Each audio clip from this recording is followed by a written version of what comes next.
هەڵقەی یەکەم ئەمڕۆ دەربارەی عاقبەت خێریە کە خوای پەروەردگار دەرهەقی ئەو کەسانەی کە عاقبەتیان خێرە بێ و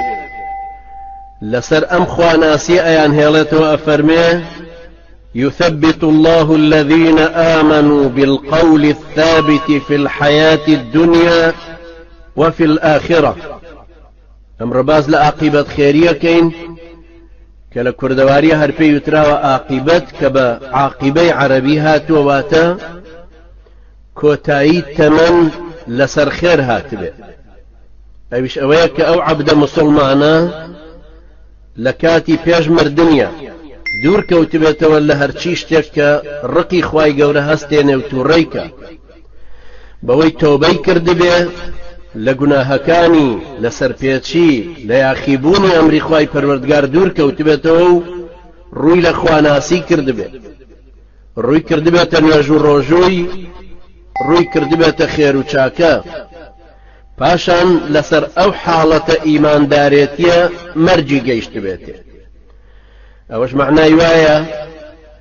خێرێکی دنیا و قیامەتی باشی دەستکەوتووە. پێغەمبەری نازدار عليه الصلاة والسلام لە حەدیثی صحیحی ئیمامی ئەحمەدە و لە ترمذیە کە ئیمامی ئەلبانی ڕەحمەتی خوای لێبێ لە زنجیرەی ئەحادیث صحیحەی خۆی لە 1334 بەو ژمارەیە جێڕاوێتەوە کە پێغەمبەری نازدار عليه الصلاة والسلام فەرمێ إذا أراد الله بعبده خيرا استعمله قالوا كيف يستعمله قال يوفقه لعمل صالح قبل موته. لرواية ترى فرماه يفتح الله عز وجل له عملا صالحا قبل موته ثم يقبضه عليه. أمشيان للسلسلة صحيحة يا هزار صوت شواردا پیغمبری نازار صلی الله عليه وسلم فرمي اگر خواهی پروردگار ویستی عبدێک تووشی خێرکە بەکاریەهێنێ وتیان ئەی پێغەمبەری نازدار چۆن بەکاریەهێنێ